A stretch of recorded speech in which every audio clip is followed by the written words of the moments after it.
Coach Corey Wayne, and this is my video coaching newsletter. And the topic of today's newsletter is going to be Mediocrity versus Magnificence. Well, I've got two emails that I'm going to go through with you today. The first one is from a woman. She's been dating this guy for about 2 months, and she's looking for a relationship, but she's noticed a bunch of little red flags here and there since she's been dating this guy who she's just kind of casually dating and hooking up with. And she's not sure whether she should stick around and give him a chance or if she should cut him loose and move on.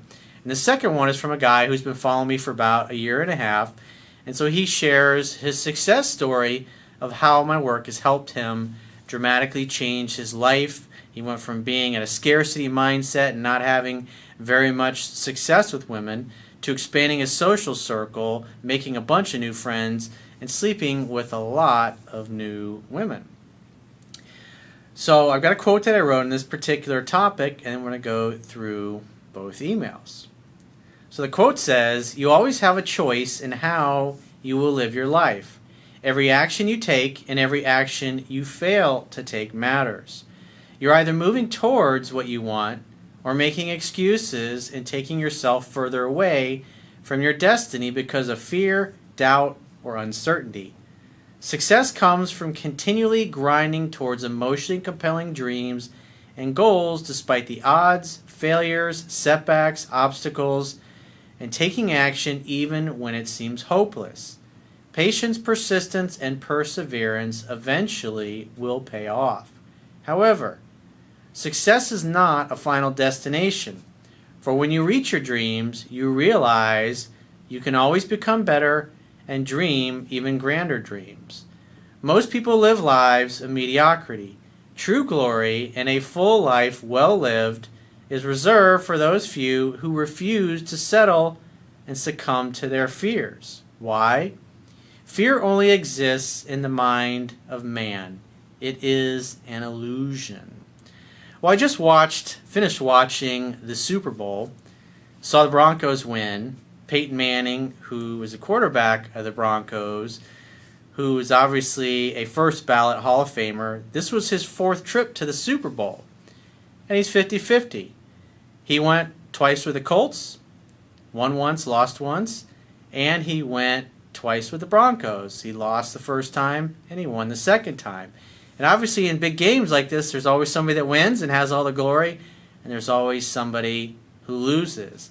And you can see the look on Cam Newton's face, who obviously was upset and distraught, very emotional about losing. The guy's amazing. Young guy, beginning of his career.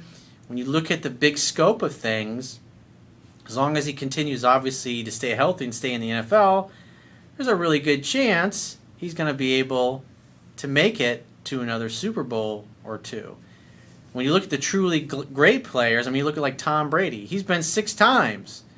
He's won 4, and he's lost 2. He won 3 in a row, or he won 3 early on in his career, 2 of them back-to-back, and then he lost 2 to the Giants.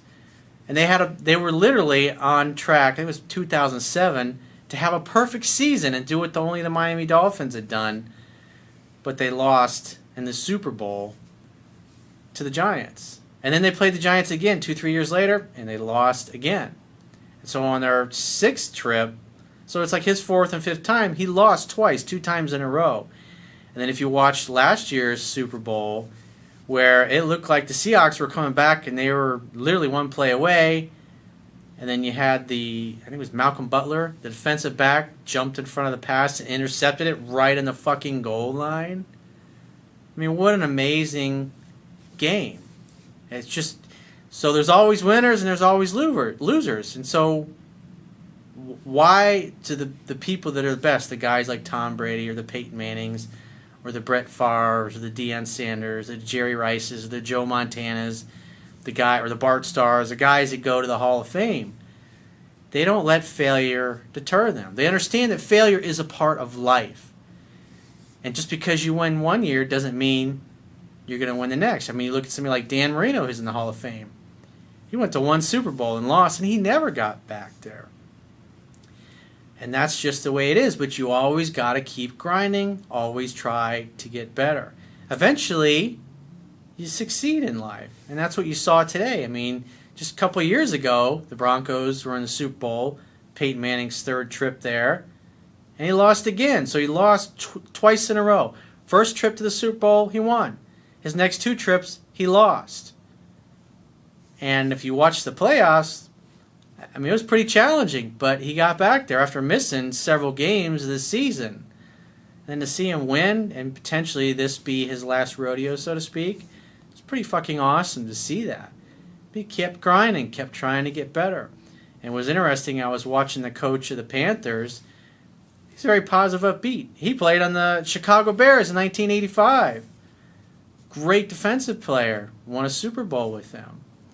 And he just talked to his team and basically said, this is how we get better.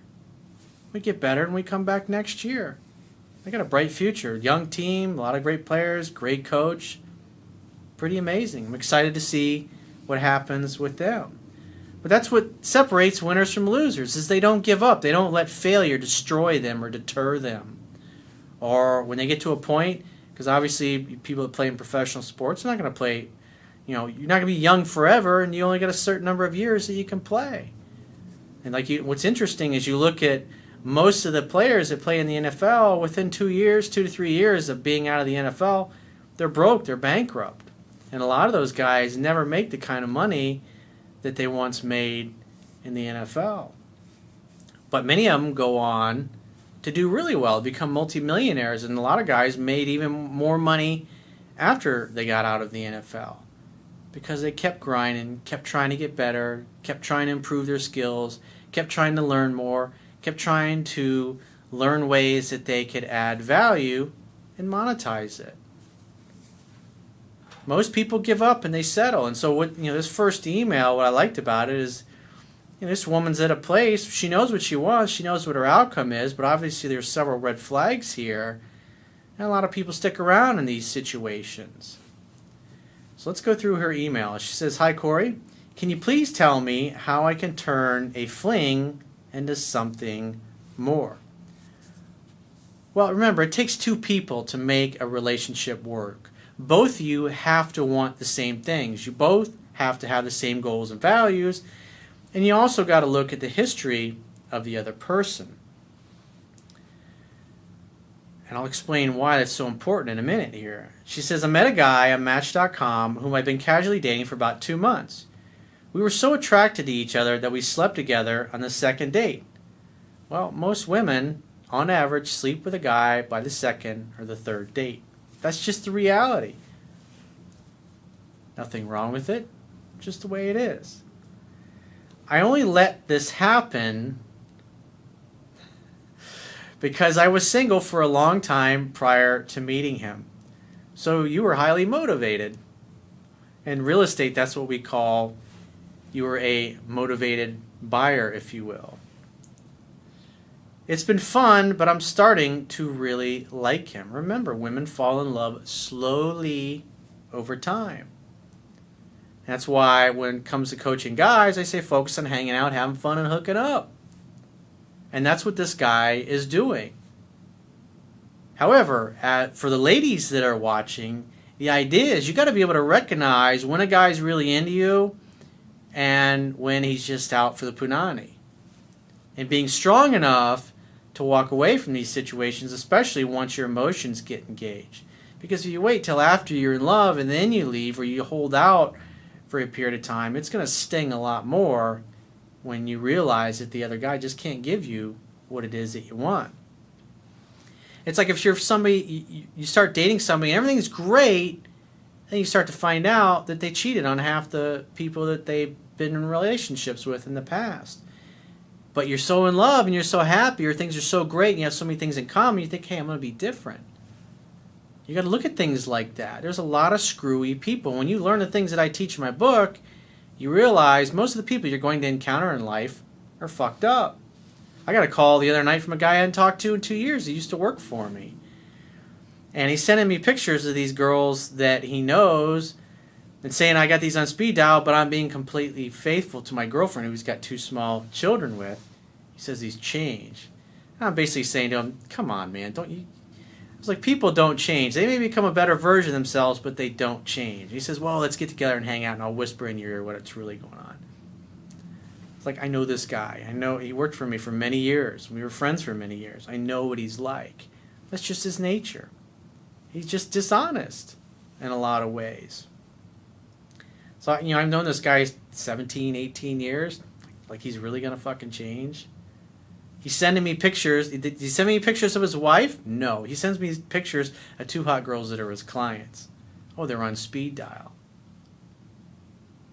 Yeah, and I know this guy because there were many times he's like, no, I'm not hooking up with that girl. And then later on he'd say, yeah, I've been fucking her. It's like, He's an attorney, is super busy, and works long hours and weekends half the time. By the way, it also takes 45 minutes to an hour to get from his house to mine, plus an $8 toll each way.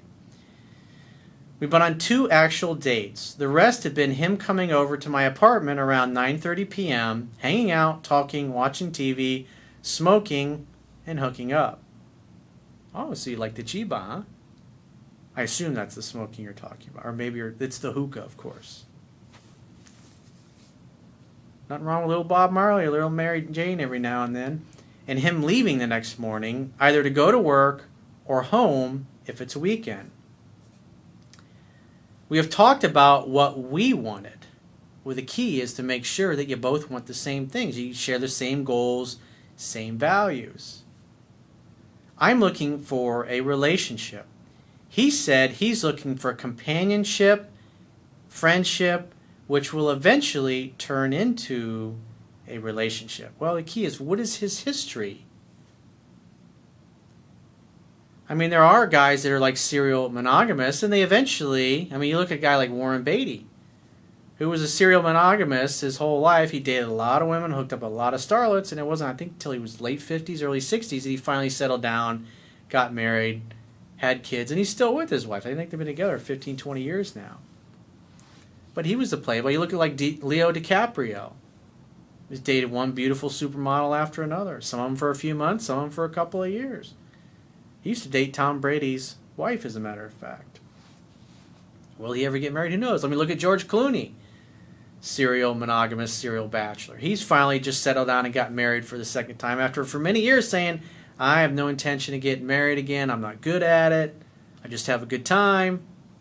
But now he's married. And what's funny is just recently I've seen the tabloids, all these rumors about them splitting up. And so it'll be interesting. Usually when you start seeing shit like that appear in the tabloids, it's not too, usually within 6 months to a year, they end up splitting up. But who knows? Maybe it's all bullshit. Because a lot of times what you see in the tabloids is crap.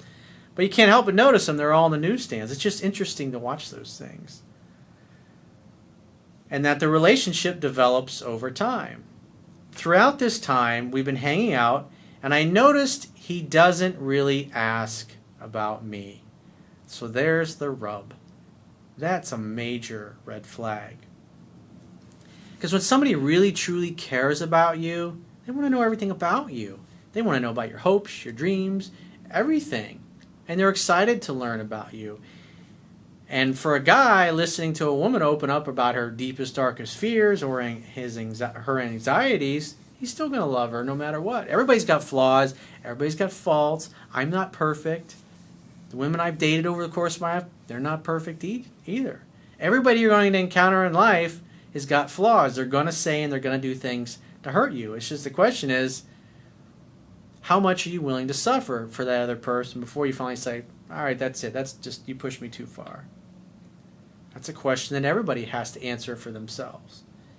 To this day, he still doesn't know my last name.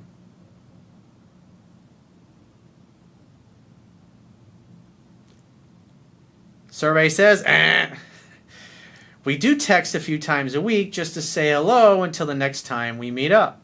One time he came over, I asked about his dating past and came to the realization that he's never been in love his whole life.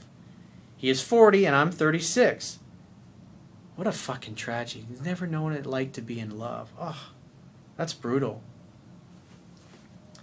I also found out that a girl from college cheated on him and he was very hurt by it even though he wasn't in love with her. He said it was so painful that he couldn't imagine how it would be like if he did love her. Notice what she says about him next. Ever since then, he's turned off that emotional part of himself, so he goes in a relationship basing it on sex. So what this tells me about this particular dude is people that are like that, they typically date people, and I've dated women that are like this. They date people that aren't what they really want because they know they can walk away without getting hurt, because they're trying to avoid getting a broken heart. And so you have to look at those things. Are you somebody that in his eyes knocks his socks off? And if he cared, he'd want to know everything about you. And you're looking for a relationship, but it doesn't sound like this guy's ever had one. I mean, 40 years old, never had a relationship, just going from woman to woman. The likelihood of thinking that you're going to be the one that converts him, I mean, the odds just simply are not in your favor. You have to be realistic. You got to see the situation as it is. Not better than it is, or worse than it is, but as it really is. Look at his actions. Can you please give me some advice? Is there a way to turn a fling into something more substantial, or should I just let this one go?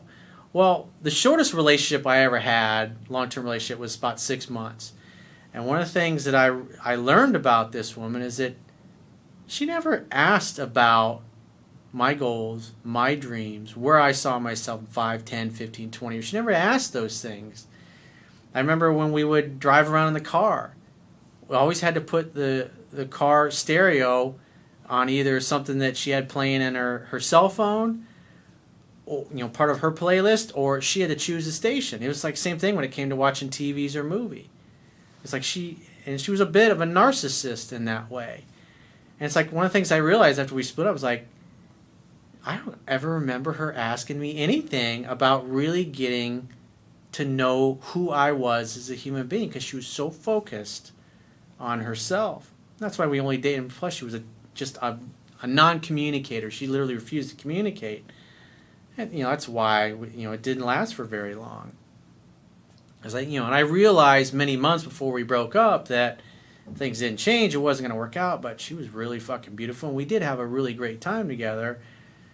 Very sexy girl, but I want somebody that's into me, and that's why I didn't stay with her. And you're going to encounter people that are like that. But we still had a kick-ass time, and it's fun. I have a lot of great memories. But when you realize those kinds of situations, you're going to say, the effort's just not there. So if I were you, I would keep your options open and keep looking for what you want. And say, if he just stay on a match. If he calls you out on it, just say, hey, you say you're only looking for sex, and you talk about a relationship, but you've never had a relationship, and you've never been in love before. I want somebody that treasures me and cherishes me. You've never asked me anything about me or who I am.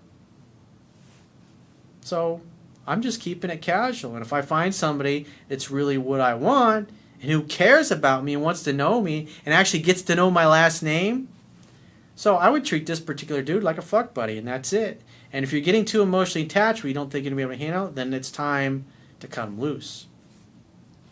That's what I would do personally. But it's your life. You make your own mind up. I'm just saying the chances of him being relationship material, he doesn't have a history of that. He's not emotionally available, and it's not your job to fix him or make him into Mr. Right. Remember, you got to have the same goals and values. And so doesn't sound like the goal that you have same goals, the same outcomes, and certainly don't seem to share the same values. So a relationship, what you want, is really impossible with this guy. So let's go to the next guy's email. He says, "Hi Corey, a year and a half ago I found your work after a relationship breakup where the woman I dated was a narcissist/sociopath.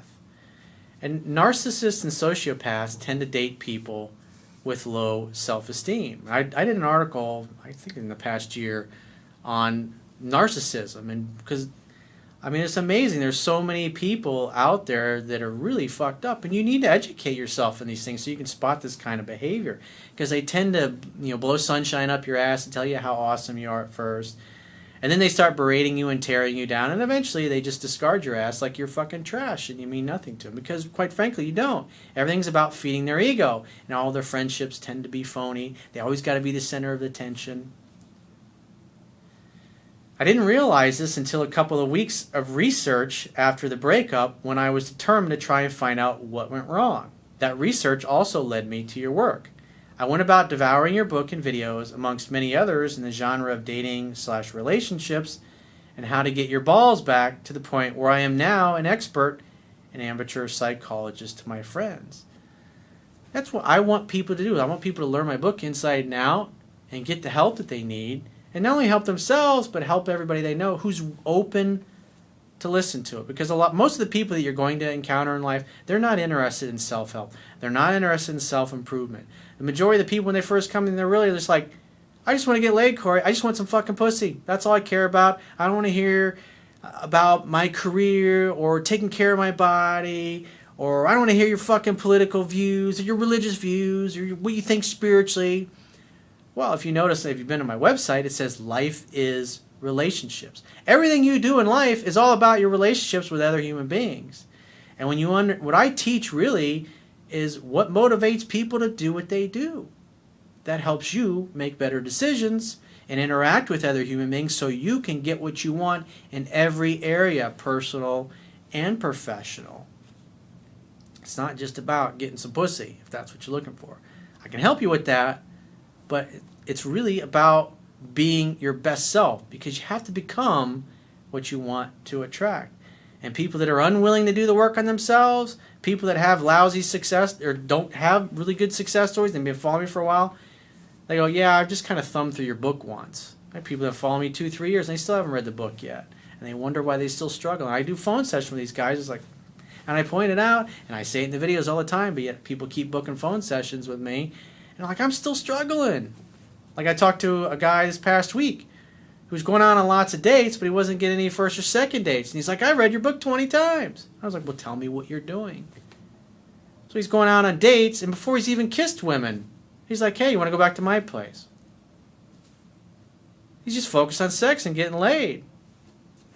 He's not following the steps of seduction that are in the book. I was like, and I pointed that out to him. He's like, oh, it's in the book, dude. But people will behave, remember, they will behave consistently with who they view themselves to be, whether that view is accurate or not. So if they think they know the material inside and out, but that's what I can do as a coach, is I can help people see their blind spots. If somebody's read my book 15 or 20 times and they're not succeeding, they're doing something wrong. And when I talk to them, when I do a phone session, I do email coaching, I can see where their belief systems are getting in the way of their goals and dreams and point that out to them, and they go, now I see my blind spot. Since then, my life has improved dramatically. I have been an expat for many years, and while this is great in some ways, it's a transient lifestyle, and friends come and go. I've gone from being in a fearful state constantly about women, my social life, and friends, to having an absolute abundance. It's your birthright to be abundant. You are an unlimited divine being. That is a fact of science, and it's a fact of life. And when you spend as much time studying different spiritual traditions and modern science and self-help, you connect all the dots. And I explain that all in my book. But only the people that are open to that see that and make those connections. And those are the people that do the best. They get the same kinds of results that I get. I've slept with many women this past year and a half, met so many new people, went out and engaged in many new activities, and I'm even in a regional men's magazine Man of the Year competition. Fucking awesome, dude. It's your birthright to succeed like this. If you'd have told me that I'd be in this place a year and a half ago, I wouldn't have believed it. Having you in your videos is like having a coach on your shoulder on a daily basis, giving you advice and willing you to do well, reinforcing good habits and berating bad ones. Well, as a coach, my job is to teach fundamentals. And as the great Vince Lombardi said, who the Vince Lombardi trophy is named after, coaching is teaching. A coach teaches, they teach fundamentals, and they help you see what you can't see. because of limiting beliefs or self-doubt or fears or things that get in the way. The reason why people don't have the things they want in life is a story that they tell themselves about why they can't have it, don't have it, or won't have it. I haven't found a good partner to settle down with yet, but my filter is so much higher. I think it's important to point out that a lot of women don't know what they are doing when it comes to relationships either. They don't all know how to recognize a 3% man when they come across one. That was a thing that was so shocking to me. I couldn't believe how, because my whole thing was, I just want to get one really super great, beautiful woman. I had no idea that beautiful women were totally fucked up as well. Most of the men and women you're going to encounter in this world, they don't know these things. But when you don't get to experience dating those kinds of women, you never get past the first or second date, it's impossible for you to find these things out or learn it. Perhaps this is an area you can cover. Well, I've discussed this in other videos in the past. I've sent in a donation as a token of my appreciation for your work. Keep it up, big guy. Well, I always appreciate donations, and if you're so inclined, you can go to my website, and the toolbar at the bottom of any page of my website, click the donate button, donate whatever you feel it's worth. And I will talk to you soon.